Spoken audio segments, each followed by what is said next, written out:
Hi, I'm Doug Black. I'm editor-in-chief at insideHPC. And to be honest, I'm not a game show host, nor do I play one on television. But tonight I'm going to pretend to be one for our event, which we're calling HPC Shark Tank. In case there's any doubt, this event should not be confused with the real Shark Tank TV show. It's intended to be an enlightening, fun, and informative session featuring two startups doing interesting and amazing things. They will be pitching a panel of three sharks who have been given imaginary $100 million venture funds. When the two startups have finished their pitches, the sharks will invest their funds as they see fit, and the company receiving the most investment money is the winner. Okay, so let's start by introducing our panel of experts. We have Lorna Rivera. She recently joined Twilio in a staff research position after 5 years as a research faculty member at Georgia Tech, where she had a focus on improving usage of research computing resources. And before that, she was at the University of Illinois for 5 years. Since 2017, Lorna has served as Director of Research at Women in HPC, the organization dedicated to building a more diverse computing workforce. Lorna, welcome. Thanks for having me. Next, we have Joseph George. He is Vice President of Global Industry and Alliance Marketing at Hewlett-Packard Enterprise.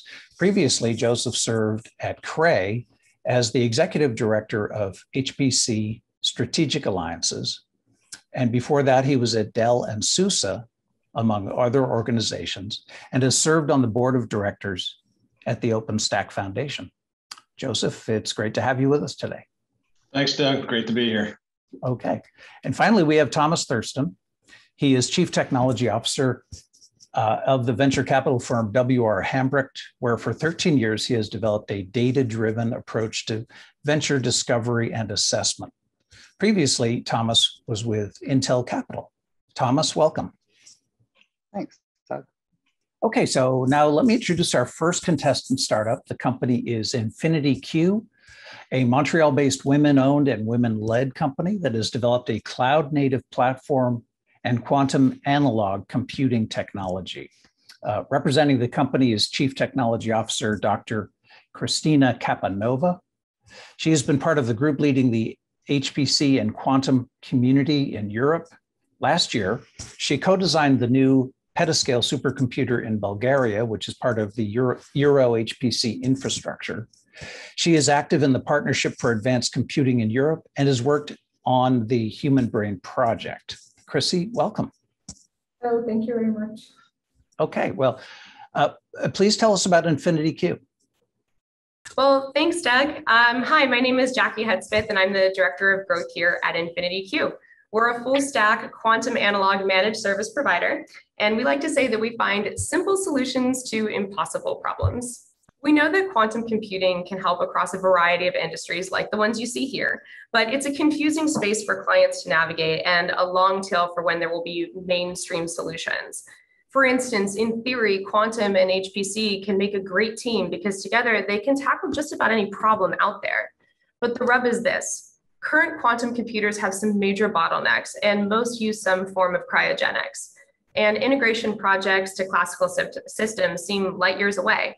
Well, this changes today. To us, the white space was loud and clear. So we figured out a way to harness certain quantum effects by means of analog circuitry and circumvent these barriers. With the reliability of analog electronics, we can scale our qubits quickly and work at room temperature. Thus, we created a new type of computational device, the quantum analog computer, that uses collective computing without the need for error correction or cryogenics, the best of both worlds. But you're probably wondering how. So it turns out that analog and quantum are kind of like soulmates. Together, you can't really tell when one starts and the other begins. From our device on the left, you see the twin peaks, which represent the Gaussian wave splitting into two, a typical representation of the superposition of states. We can get this because of some pretty intricate and irreplicable stuff, but here are the highlights. So first, we build our qubits to represent the dynamics of an electron in an atom and lambda configuration. So this two-level system. We replace Josephson junctions with our secret sauce to create a quantum two-level system, which eliminates the need for cryogenics. And then our pièce de résistance is we created a topology where all qubits are connected to one another, all to all. So the noise is absorbed by the entire system, which eliminates the need for error correction. And so this is InfinityQ. It's full stack, market ready, and cloud accessible. Our advantage is threefold. If you choose the integration route, disruption to IT infrastructure is minimal, and we've made it user-friendly with a variety of computational libraries. We also have a cloud platform for clients who don't want to maintain their own device. Second, our tech is highly reliable to produce and scalable without outsourcing overseas. We developed everything in-house because you don't need exotic components or atomic particles for this type of technology. Lastly, we focus on problems that aren't natural for classical computers to solve. In addition to optimization problems, we'll be moving into Monte Carlo simulations and a true random number generator later this year. So what are we working on right now? Pharma is a key focus for us, also where we landed our first revenue generation.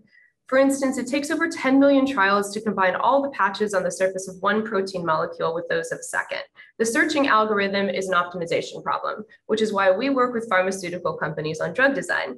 Instead of using classical optimization methods, such as the evolutionary algo, we use InfinityQ's power.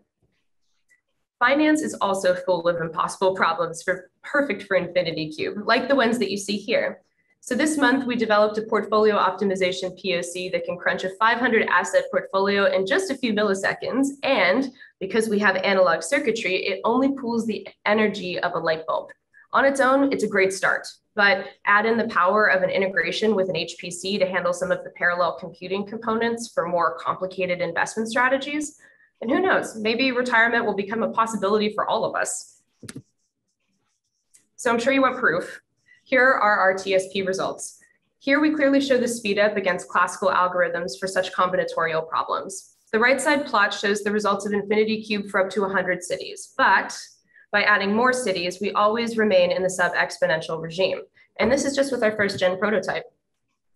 None of this would have been possible if not for our dynamic and diverse leadership that was able to connect the dots between quantum and analog. We have 10 full-time employees from best-in-breed firms in cybersecurity and engineering to designing HPCs and researching neural networks. Our advisors provide us domain expertise from both the research and the applications perspectives. Look, we built our company at the start of this pandemic. There is more to life than just finance and pharma, and we know it.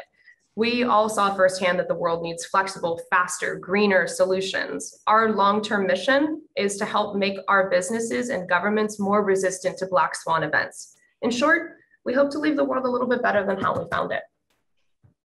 We're currently closing a $5 million seed extension, but we're always looking for investors that can validate our tech and specialize in sustainable growth in North America and beyond. We're also happy to announce that in May, we signed our first integration MOU with the Euro HPC Center in Sofia, their petascale supercomputer discoverer.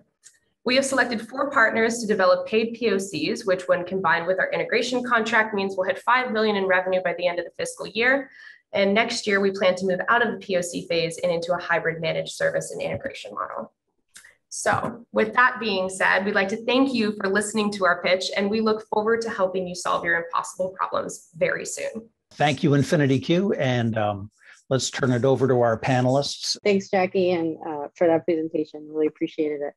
I have a kind of an early broad question. You mentioned a little bit about the advantages to InfinityQ's technology. And so could you talk a little bit more on the business side? What's your overall mission? What are you trying to make better, besides the actual technology? I think at this point, it took us a little while to find our footing with market positioning, but we're really looking at resilient tech. Right now, as a startup, it makes sense to go for the low-hanging fruit and develop the technology in finance and pharmaceuticals, and not that those don't have amazing repercussions and amazing results, most especially in drug design with pharmaceuticals. I think we can really make some amazing strides there with quantum as a technology, but we're looking more at a green technology. I mean, I think the beautiful thing here is that because we are using analog circuitry, we're only pulling the power of a light bulb, and it's only going to go down as we build out new architectures and we continue to shrink down the tech. And so, yeah, I think we have a really cool opportunity here to showcase ourselves as a green tech and a clean tech. Thank you. Yeah, great pitch, folks. This is fantastic. I really liked it.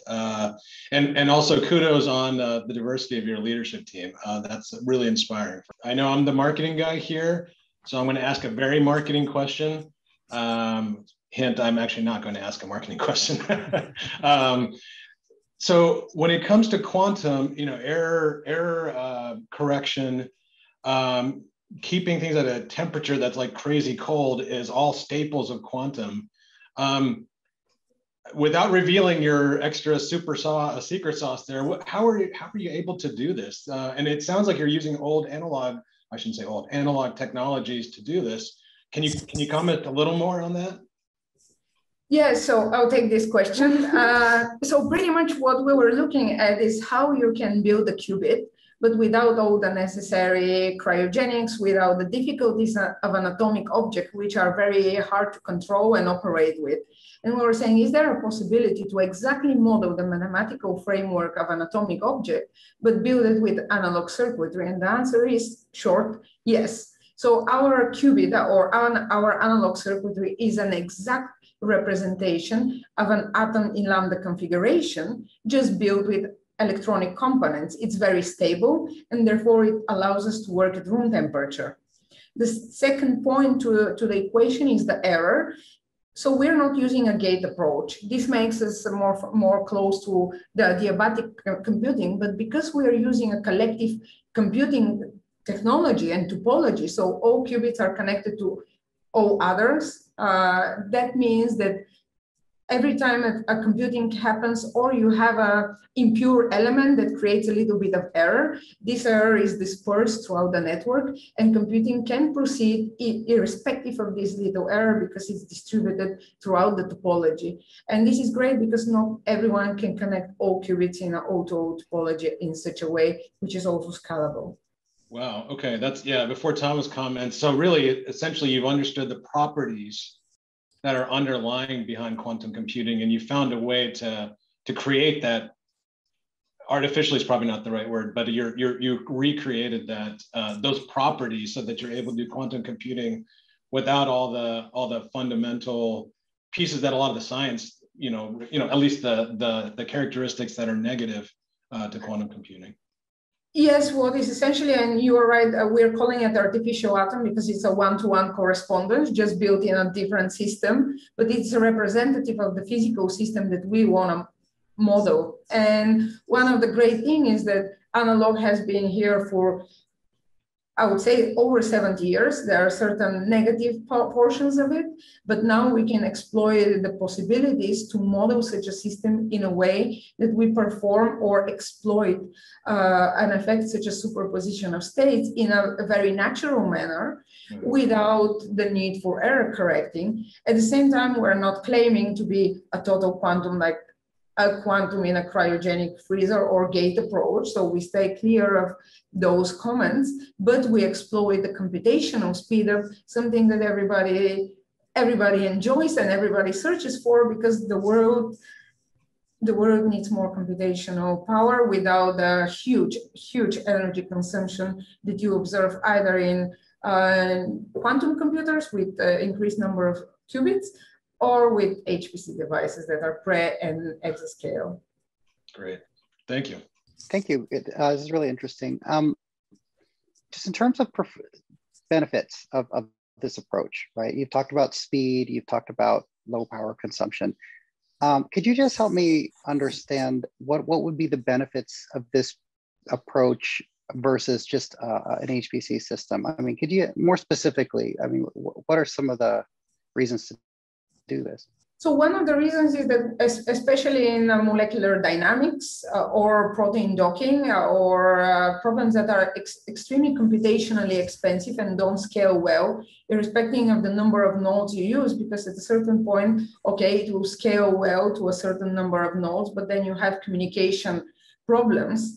Here, the more complex the problem is, the better the computational speed, because it's naturally embedded into the topology of the machine. And therefore, it's just natural representation of those physical effects like adiabatic process in molecular dynamics or protein folding, search in space, or any other optimization problem that is extremely suitable for machines such as ours, but not natural to be represented in digital format as an HPC machine, especially when you search through a huge space of solutions where we can rapidly explore it because of the superposition of states.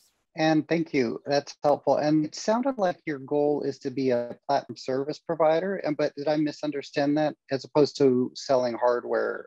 Yeah, okay, I think I can take this. So as a startup, I think we're pretty fluid when it comes to our revenue strategy. But what we're seeing is that there's a lot more traction in integrations. And so because we have this really cool technology that can just very easily integrate with HPCs, that there's a lot of power there. And it's also where we started seeing our first revenue generation, and hence with the MOU and the Euro HPC Center. But originally, in order to test the product and showcase the product, Chrissy built a cloud platform that patched into our first gen device, our prototype. And so that's really where we started developing all of our use cases. And so we also see that could be like a managed service or a SaaS as well. Is it going to pull as much as integrations? Realistically, probably not. But right now we're willing to keep both of those options open and pivot as we need. Okay, no, thank you. And then, I mean, I can make a lot of assumptions, but I'd rather hear it in your words. Who do you see as your top competitors? And don't say nobody. No, there's no way in the world that we won't say nobody. So I would start first with the digital ones, and those would be the Fujitsu-inspired annealer, quantum-inspired annealer, the Toshiba bifurcation machines, which are both ASIC devices and are incredibly powerful. Then, of course, as an optimization machine or an annealer, one would say D-Wave, because it's the biggest name out there in the annealer space. But also it would be a company in Germany that is entirely analog based and will produce an amazing technology pretty soon. And we have identified it as one of the competitors as well, together with one startup from Spain. It's called Kilimanjaro. It's an offshoot from Barcelona Supercomputing Center, and they do as well superconducting qubit-based annealer for machine learning. So if you win a really big project that ordinarily an HPE or one of the more mainstream non-quantum players would have won, how do you expect them to react? Like there's an HPE person on the panel.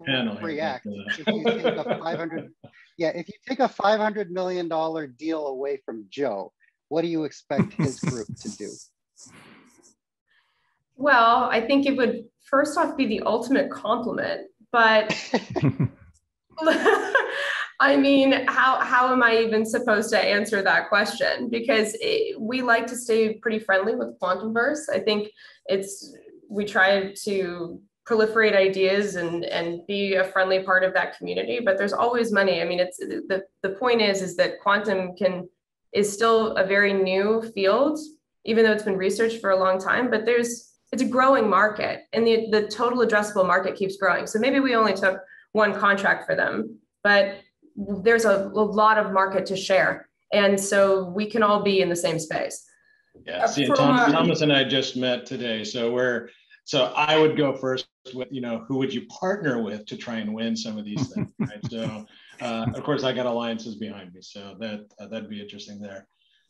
We would partner with an HPC center because it's a natural integration. Not all problems are suitable for our machine, and therefore they need to be tackled with an HPC environment, within an HPC environment. At the same time, some problems can be offloaded on our machine from the HPC machine that is part of the computational problem is unsuitable for that task. Something similar that already happens with GPUs. So not that much of a difference in that respect. I'm going to ask another question because I've got $100 million I need to invest as well, Thomas, and as does Lorna. So I'm going to give the floor to her as well. how does, we talked a little bit about the competitive landscape Thomas brought up, but what about like the academic circles, right? So quantum computing it's an academic science. There's a lot of science behind that. What's the feedback you're getting from the academic world around this analog approach to quantum? Actually, we have been getting a very excited approach, very excited feedback. One of the things is that we can do practical computing today, something that is unobtainable with current technology because you need a large number of qubits. And that will happen in, let's say, 10 years when they have less noisy qubits, better gates, etc. But right now, as a stopgap solution where computational needs increase to tackle new domains of knowledge understanding for problems such as pandemic research, financial research, global warming, etc., our solution is suitable for now. So academics are excited. We have been partnering with several in different fields to test and integrate with our machine for their particular problems. So we're very happy about this. Yeah, and that was $100 million of fake dollars, by the way. Just I don't have that. Yeah. What are some of your onboarding issues that you've seen with customers, or I don't know if you've gotten to that point that you can share with us that you're hoping to, that you think you can address, basically? So I'm particularly concerned with like timing, since it seems like a small group. Like, how are you addressing that? Yeah, I mean, Lorna, it's a great question. I think our pipeline, it has about 15 projects in it, and currently we are able to focus on 4. And so it's nice to create a little bit of that queue, but also we need to scale and be able to create enough of a team here and grow our team here so that we can tackle those projects and be able to siphon off into different teams.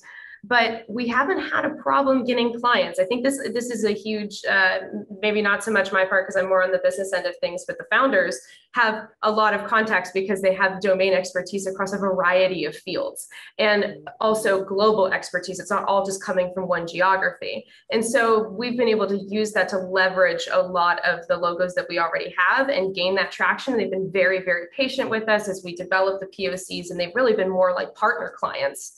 While we explore the technology and figure out what problems we can solve. And that's what has gotten us to this point. And then from then it would be more of a word of mouth, and we'll start going into like a product education and full on business development pipeline later.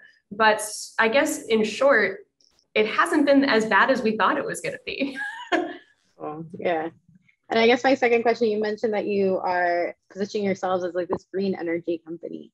Are you also seeing that this could be a solution for folks that have like lower or less adequate infrastructure? I'm thinking of places, for example, where the power goes out a lot, or is that an area you're considering? That's one of our favorite topics, because the idea is to give people the computational advantages, the accuracy advantages at the power consumption that not a lot of people can have, because even now, if you want to get a GPU to do a great computational crunching, you have to shell some money.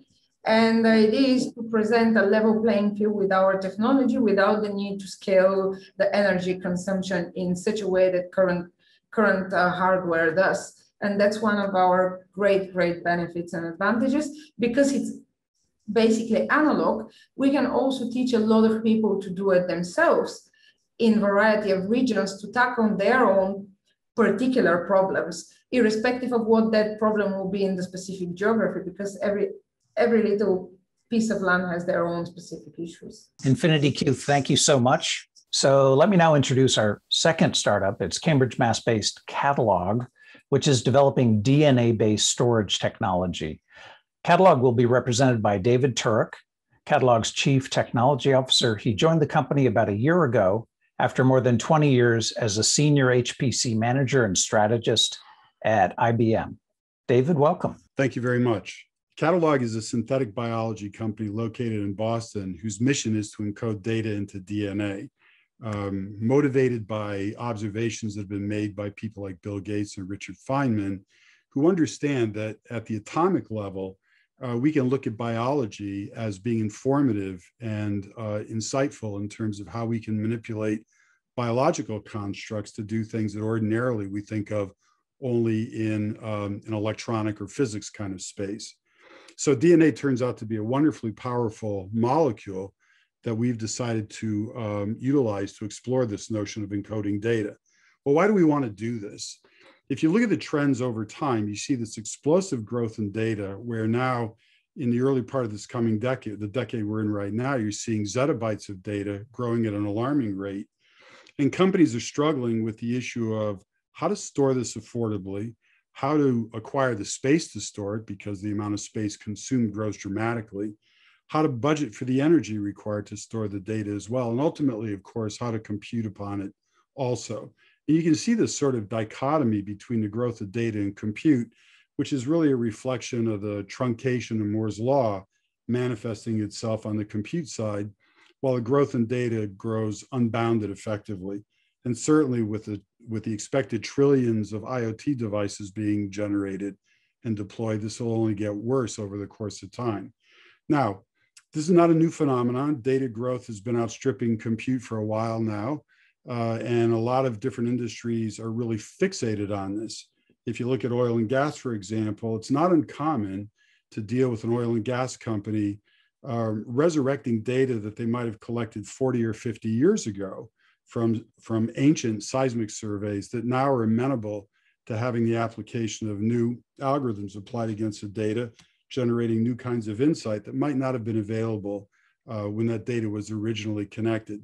And you see this phenomenon reflect itself through industry after industry. There's a growing pile of data that's sort of dark because people haven't computed on it yet, but it's just waiting in the wings for somebody to come along with clever ways to fathom the data to develop new insights. So archival data, therefore, becomes a big thing. And in fact, 60% of all data is archival in nature. As an industry segment, it's about an $8 billion a year segment growing at a compound growth rate of between 9 and 12% a year. And if you look at this curvature of this graph, this sort of exponential form, you would expect that to continue unabated for some length of time. But why DNA? What's the motivation behind that? Why not just do this the way we've always done it with tape, with solid state media, with other kinds of electronic-based media as well? Some people have actually looked at the growth of data and they've calculated that there's insufficient silicon on the planet to actually hold all the data that's eventually going to be created. So you have that as sort of an upper limit from a practicality perspective that gives you a little bit of pause. But when you look at DNA, what you discover is that with a proper kind of encoding scheme, you can encode data at about 1 million times denser rate than you could with conventional electronic media. So you're shrinking the physical space that you're using to store data by 1 million times. Now you also know the DNA can remain intact for a very, very long time. We've all seen Jurassic Park. You've seen people speculate about trying to reconstitute woolly mammoth, et cetera, sort of the venue of science fiction in some extent. But it's true. People have looked and found DNA that's 1 million years old or older, and they've been able to operate on it. There are actually firms available today whose business is centered around the long-term preservation of data, hundreds, thousands of years, and so on. And once you archive it, once you put data into a DNA form, it's going to be there forever, right? So it takes away the phenomenon of worrying about, well, my storage media will become obsolete. It's going to decay. I have to worry about upgrades, et cetera, et cetera. That kind of goes away. We can easily duplicate DNA data. It's fairly trivial in a chemistry kind of sense. And most importantly, it's always going to be a viable technology. DNA does not become obsolete. Now contrast that with tape technology today. So 2021 is the time when LTO9 tapes were introduced. Now ask yourself, what do I do with LTO6 tape cartridges or LTO7? And if it's just a matter of device, that's one thing, but where's the firmware? Where's the operating system? Where's the software infrastructure that allows me to take advantage of innovation in the electronic space? And as you begin to think about it, you realize the electronic space is always a chase your tail kind of space. There's always innovation, but it always requires you to do massive upgrades. It requires you to incur costs. It requires you to take on risk and effort. But DNA will be persistent from now until the end of time. And it's only going to get better for us because new devices will be created out of the genomics industry to more quickly read DNA. There'll be new innovations to operate on DNA. There is an adjacent space to what we're doing that's tremendously funded that'll simply drive more and more innovation from both a scientific perspective and also a tooling perspective to help us operate on DNA. Okay, so as I said before, DNA has been looked at for storage for a while. This is an example of the first time when DNA was actually used to encode data. It's a byproduct of an artist's effort to try to render a Germanic rune into DNA. You can see here a very natural concept of how you would do this. You look at the letters that constitute the building block of the DNA molecule, and you assign numeric values to those building blocks. So A gets a 1, 0, T gets a 0, 0, so on and so forth. And it's a very dense way to represent data. However, from our perspective, we began to look at this completely differently. We actually looked at this from more of a computational perspective at the beginning than a chemistry perspective, and observed that that classic way of encoding data was a pathway that simply wouldn't scale very well at all. It takes about 2 minutes to synthesize each base in a DNA molecule to represent that 2-bit value. What we did instead was we borrowed concepts from classic movable type kinds of models. This happens to represent a Korean implementation of this, which predates what we saw coming out of Europe a few hundred years ago. And so what we do is we actually manufacture small snippets of DNA, and we create a library of unique snippets, 114 in quantity right now, and we combine them combinatorially. So we sort of stitch them together. Ligate would be the chemistry term. And by virtue of that, we take small snippets of DNA and make a longer DNA molecule. And using the combinatorics of 114, we can actually use that to create about a terabit of data out of a library that size. We've outsourced the manufacture of the DNA. We can do this commercially cheaply. And what we focus on is how do we stitch these pieces of DNA together? This is a pictorial example of how it's done. We start with a small piece on the left-hand side and simply build it up with other unique pieces in the center until we create a library on the right-hand side. And eventually, you get a library that looks like this, where each unique molecule represents a bit position in a bit stream. So the 0 bit position is depicted by the molecule on the left, the second bit position of the next molecule, and so on. And each one of these molecules are unique from each other by virtue of the combinatorics of what we did earlier. Now, that's the chemistry, that's the mathematics, but what's the practical notion of how we implement this? So we designed a machine that we call Shannon, named after Claude Shannon, father of information theory, and it automates the process of chemistry. Now, this is a critically important element because if you think about the way people talk about encoding data into DNA in the literature, principally what they're doing is they're giving you a story based on bench chemistry. And we know from designs of computers that I've done and other people have done that there's a big difference between writing down a plan on paper and actually building something to do it in real life. You start to see the intrusion of engineering and other kinds of phenomenon that make you rethink the way you're thinking about things. So this machine, we designed about a year ago. It's operational in our laboratory in Boston. You read it, if you will, by starting on the left-hand side of this picture and working your way over to the right. It's novel in the sense that it incorporates inkjet printer technology. You see that little circle on the top that says print engine, which is actually used to deposit these little snippets of DNA we talked about on a moving plastic webbing that goes through the machine. So imagine, if you will, a whole bunch of print heads with a whole bunch of nozzles measured in the thousands, depositing under software control little snippets of DNA in a spot that then is exposed to an enzyme that causes them to react to create those constructed molecules that I described earlier on that represent the bit value and the position in a bit stream of a stream of data. It then goes over to an incubator, the chemistry takes place, and eventually it terminates over on the right-hand side where we see a pooler, which is just another depiction of chemistry that causes the chemical reactions to stop. We then take all the DNA off the plastic webbing and we can process that, meaning we can either save it in a particular device for a year, 100 years, 1,000 years, 10,000 years, or we can send it to a sequencer, classic kind of machine that's used in genomics today, to read the data back and operate on it. So the machine exists, it's in operation, it automates a process. We do about 500,000 chemical reactions per second with the machine, and we're capable of producing a terabit of data a day.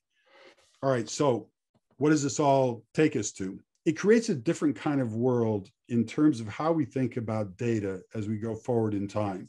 So we know from the very beginning about the growth of data and how problematic that is. But now we see we have an approach, we have machinery, we have automation, we have science in place that lets us overcome the fundamental limitations in terms of space, density, and energy that's characterized by silicon-based devices, tape devices, and so on. The amount of energy used for storage is effectively negligible. I don't have to worry about creating a building to house tape and to worry about cooling it, about operating it, about having people there. I can take the entire contents of Wikipedia and I can put it in a single test tube that would fit between two fingers like this. The archives are portable. I can move things around quickly. I don't have to worry about trucks and things like that. And the approach we've taken, because it anticipated computing from the very beginning, is about 1,000 times cheaper than other approaches we've seen in the marketplace from people who have used that classic kind of encoding scheme of applying bit values to the bases that constitute the DNA molecule. It gives us an intrinsic advantage in terms of speed and cost and so on. The system is also scalable. So we do a terabit of data today. By making small adjustments in the design of the machine, we can increase that by 5 orders of magnitude without very much difficulty at all. It comes down to engineering, not science at this point. All right, so that's storage. It gives you a chance to go after that $8 billion a year opportunity. That's great, but we think there's more in front of us here. We've actually begun to do work on the application of DNA to compute on data as well. So there are a variety of different domains that we've begun to explore that can take DNA molecules and use it for search, for digital signal processing, for fast Fourier transforms, for a variety of other kinds of approaches in data analytics that we're beginning to experiment with now. We have a number of proof of concepts in place. These are Fortune 50 caliber companies. They range from oil and gas to finance, movie industry, and research institutions that are all looking at this from slightly different perspectives, but all looking to see if we can really bring this idea of compute and storage together in a single kind of construct. Successfully doing this means we take storage away from the way it is viewed today, which is fundamentally passive, and we begin to make storage active. You now look at having storage incorporating data and DNA that can be operated on computationally, also with DNA in perpetuity. You just put it in the background and let it cook, if you will, while you're using your conventional computing to do other things. It's a way to factor data down to a more digestible amount of data that you really have to operate on, but it lets you do computing at a very, very low cost, low energy level that is potentially transformational to the industry at large. Now, we've exited our Series A funding. It was oversubscribed. That was concluded last fall. We're getting ready for our next round of funding. Conversations have been going on with a number of companies. We would really encourage you to take a close look at what we're doing in terms of the potential value of what we have to bring to the table here. I will tell you that we're probably 2 years away from going commercial from where we are today. But the conversations about channels, partnerships, and so on are being undertaken as we speak to prepare ourselves for that eventuality 2 years down the road. That's all I have for today. Thank you very much for taking the time to listen. Thank you, David, for that presentation. Super interesting. As someone with a little bit of a bio background, I was particularly curious about your presentation. So I'll dive right into my question. It sounded very, very like you're in the deep research side of things right now. Are you thinking that in the 2 years to market, are you expecting to go more on the academic side to have your product released, or are you considering having it out available for lots of different markets? I'm trying to understand where you're starting first. All of our existing collaborations today are non-academic. They're all commercial enterprises in the industry segments I mentioned previously. And it's motivated by need as articulated by these companies who are struggling with the preservation of data through time, and also looking for ways to explore pathways to computation that are unavailable to them today. So I think that our early forays will be archive as a service, and then compute on archive as a service. And we open up the possibility of deployment of physical devices in commercial enterprises. We've already begun looking at techniques to radically reduce the size of the machine I depicted earlier by using techniques like microfluidics and so on, biology on a chip, if you will. And we think if we can do that, we can get down to desk side size very quickly. Thank you. I guess I'll go next. So Dave, good to see you again, by the way. Boy, really interesting topic. I've been reading about DNA-based technologies for a bit, and frankly, it was always a little abstract in my mind. I wasn't exactly sure what that really meant, and I have a follow-on question later on that topic. Sure. But you answered one question, which is the business model, right? It as a service makes a lot of sense. I like that idea of archive as a service.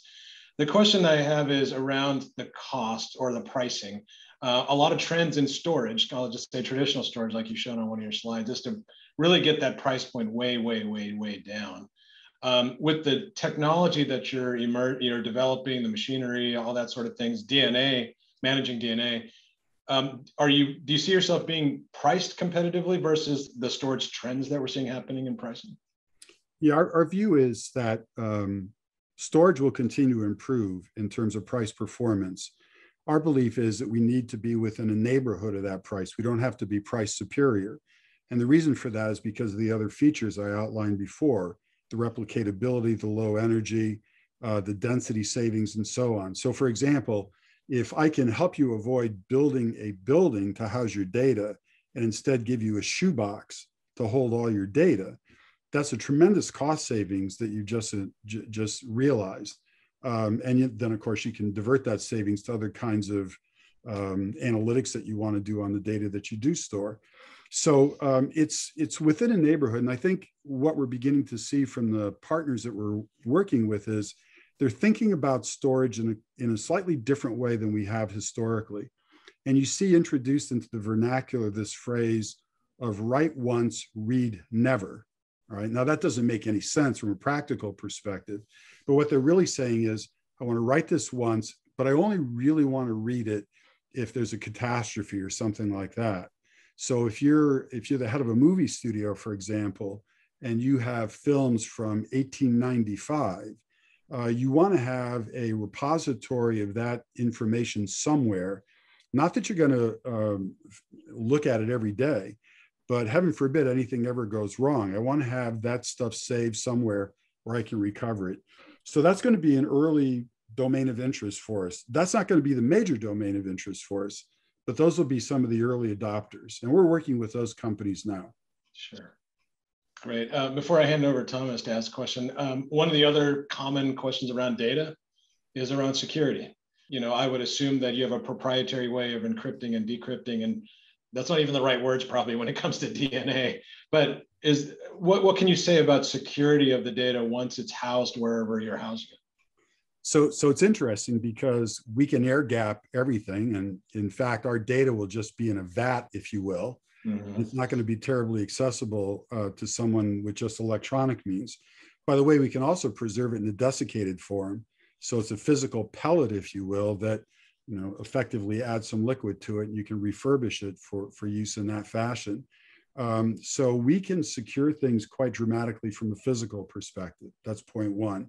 The encoding scheme is point two. We can do a lot in terms of the encoding scheme. We have error correction built in, all those things already, but we can do a lot to obscure the nature of what the data is just by tweaking the encoding scheme. And we're beginning to look at more exotic forms of encryption as well on top of that, because at the end of the day, our data will eventually be read by an electronic device. And so we have to be worried about all steps of the process in terms of how to securitize all of those steps. And that thinking is going on today.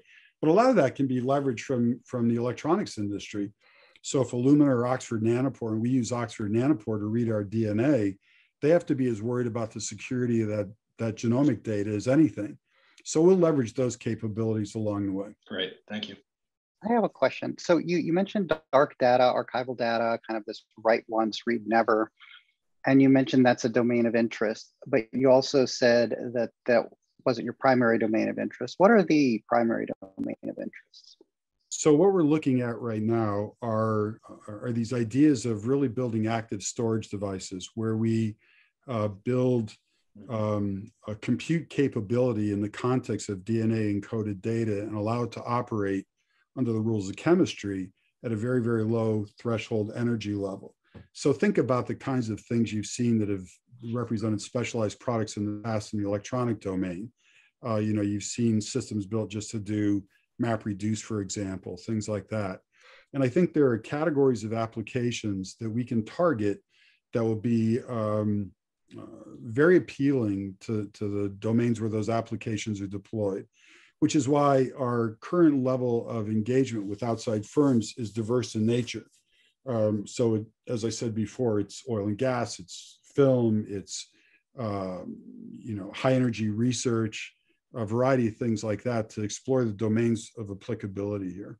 Well, because I ask that because I want to ask some of the questions I asked to the last group. Who do you see as your competitors? And in other words, if somebody buys your system, whose system did they not buy?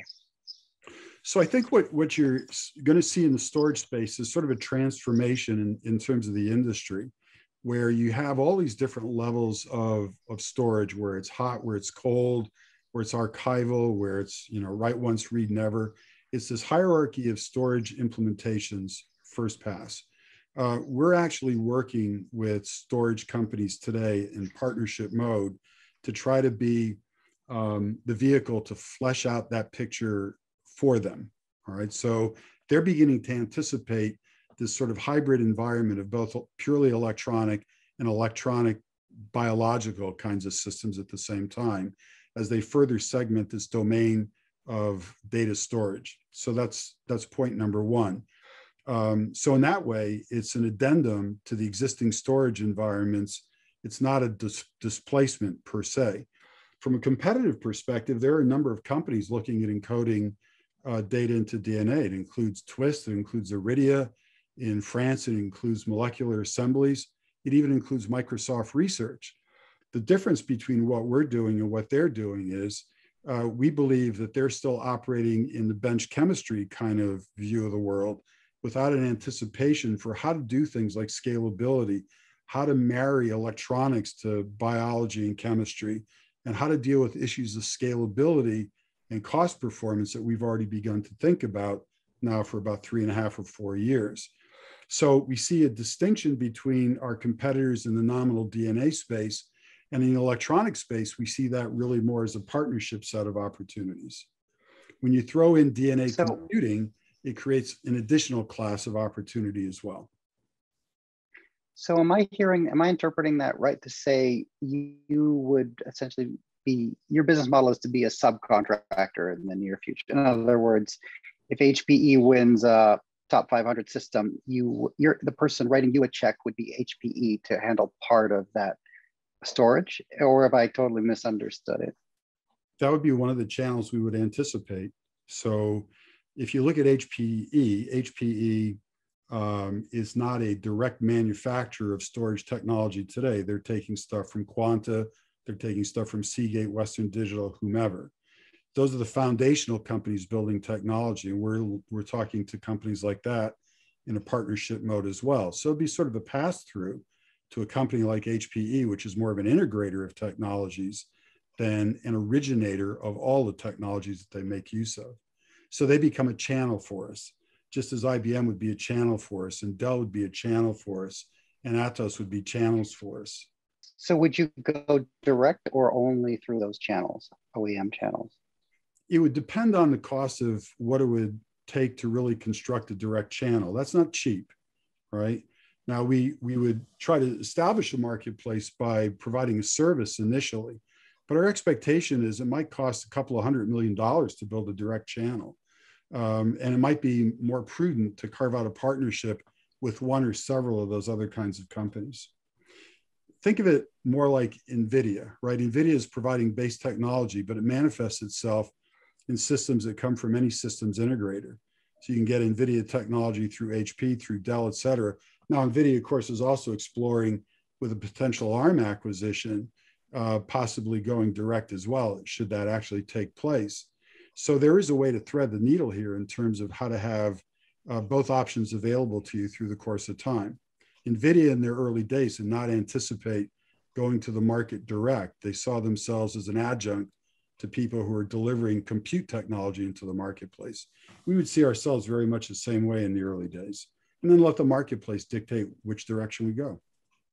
Yeah, and that's interesting because one of the questions I have, Dave, is aside from all the technical and business parts of this, that as a service model, I think is also still a really strong part of one of your go-to-markets. But is there a human and ethics side of things that you anticipate the market saying, wait a minute, this is DNA? And I know it's not a one-for-one comparison, but do you anticipate some of that maybe impacting something? The question will absolutely come forward. And we anticipated the question 4 years ago. And by anticipation, we've designed the DNA building blocks that we use in our combinatoric space to be biologically inactive. And what that means is that although we're going to produce molecules of maybe 500 base pairs in length at the end, the cost it would take using today's tools, CRISPR and things like that, to modify those molecules to do something pernicious would be so costly that you'd be better off starting your DNA molecule from scratch and building it in that fashion. So we've anticipated that. There is a problem for our competitors in that regard, however, and that is because they're not using a fixed set of building blocks.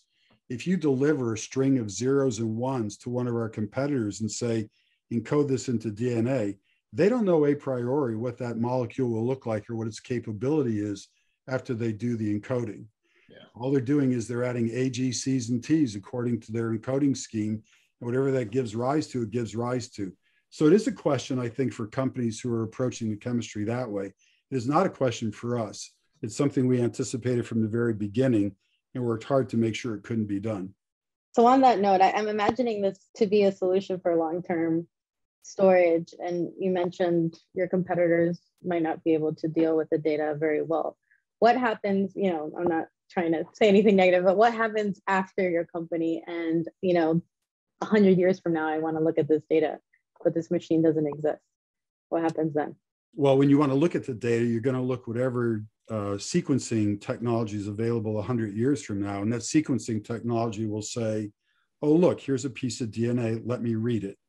Because the way the sequencers work is they're going to decode things down to a base level, and they're going to produce that. All we need to do is preserve the encoding scheme we used so that the combination of bases that they read map to these building blocks that we've invented to essentially decode the data. Things will only get better over the course of time, is the point. You're going to get more and more sophisticated, more advanced reading technologies that will do it faster with greater accuracy, cheaper, and so on.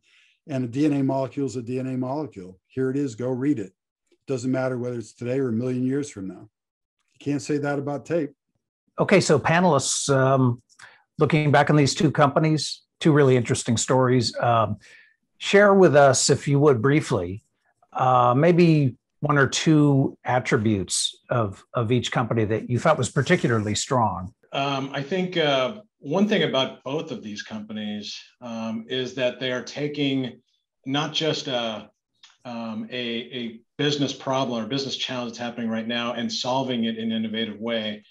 They're actually taking a business challenge that's already been tried to be addressed in an innovative way, and then innovated on the innovation. I think that's something that's really remarkable about both of these companies.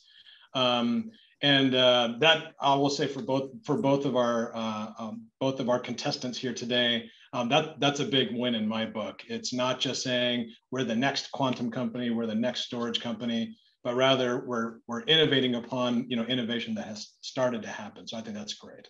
Nice. Lorna or Thomas, please. I'll just jump in and say that both teams, I asked David at the end, and Jackie and the Infinity Q team mentioned this earlier. Sustainability in my mind is something that's really important. If you're looking at integrations should be a priority, and they call that out specifically in Infinity Q. David mentioned it at the end, being able to read this data, DNA is DNA, later on. So to me, that was really important, especially as a researcher, knowing that I can get to my data at any time, or people who come after me can get to it. That's critical. So knowing that there's that continuity, that sustainability, I thought that was great. Great. Thomas, please. I thought they were both really interesting. And, I think what was fun is they both represent potential punctuated equilibrium in the trajectory of the technologies, right? These would be whole step changes. And what I see in both cases are companies trying to kind of bring that together in a practical form, right? Seeing where the future can be and trying to make that a business today and tie those two time periods together. So I think that was interesting, right? It wasn't just neither were sort of incremental slight variations on existing technologies, right? These were definitely step changes, which was exciting. Knowing your methodology, I know that's what you're always looking for. So nice. Okay, so let me invite each of you to divide your $100 million venture funds as you see fit. Okay, so I'd actually put 75% towards Infinity Q. It was hard to decide. I almost went 50-50, but I figured for the sake of the show, I'd lean one way. And so I did 75 Infinity Q. And the reason for that, I really appreciated their mission and this direction that they're heading with focusing towards green energy, focusing towards underdeveloped areas. It's a women-led business. I mean, those are just those extras that to me really spoke loudly, and I appreciated them. So I lean that way. Well, first of all, both those companies have great technologies. I have just been impressed with what I've seen in the science and in the engineering parts of that. So I'm going to put myself in an investor mode for 1 second and say that I'd go where Lorna was going, but I'd go 70-30, 70 for Infinity Q, 30 for Catalog. And mainly it's a business reason. I'm going to put my product management hat on for a second and just say, I think that quantum computing as a concept is something that we hear a lot about right now. There's a lot that's going on, to the point that was made by Christine and Jackie. There's a lot of barriers that are preventing adoption of that right now that I think they're addressing. And I feel like the market is ready for something like that. So I may not be an early stage investor, unfortunately, in my view, but I do think that we'd see a sooner return on investment there. Now, if I go to Catalog for a second, I actually believe in that technology as well. I learned a lot today hearing Dave talk about it. I do think that even though they've thought through the implications of the ethics behind it and things like that, I think the market's going to be a little wary about it. Now, to be fair, I did a little bit of research myself. It's not as scary as I thought it sounded. I thought originally you're injecting it into people, right? That's not really what this is about. But I think the market just, the whole may immediately go there. It might take some education for the market, but then I think Catalog is going to see fantastic growth there. I'm with Lorna. If this wasn't a game show, I'd probably go 50-50. These are both good investments in my view, but I'll go 70 to Infinity Q and then 30 to Catalog. Okay, very good. Thomas, please go ahead.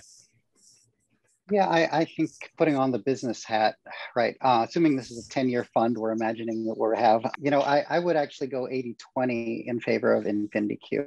And part of it is just, I think Dave's I think it's longer term, right? Longer to revenue, longer to scale. That doesn't mean it isn't awesome, but again, if we're gonna say, all right, this is venture capital, and I don't want to wait as long for a return to start. But I think the real thing that triggered me was actually Lorna's question at the very end. It wasn't even my questions, unfortunately. But the thing that I worry about, but I'm excited about Infinity Q, I worry that getting so much interest right now that they're going to take on a lot of projects and inadvertently start stepping on the toes of a lot of competitors, and their reaction is going to be very severe. But where I started to get excited is this idea: if they focused on geographies or areas where there's resource constraints, power constraints, in other words, places where you can't stand up a traditional HPC system, but you can put this system there. So they're not stealing away designs, they're actually creating a bigger pie by going to places where a traditional system struggles or can't. And I felt like if they do that and said that's the only kind of opportunities we're going to take, and we're going to actually say no to all these really enticing opportunities that are off mission, I'd go 90-10 instead of 80-20, but obviously I like that already. All right. Thank you, panelists. The winning contestant, by my rough math, is Infinity Q with a total of $225 million, Catalog with $75 million. I'd like to thank our panelists of experts for their insightful questions, and our two contestant startups for telling us about their companies and for being good sports. Much appreciated. I thought this was a great event. And thank you to the audience for joining us. We hope you have a great ISC conference this week. Thanks so much.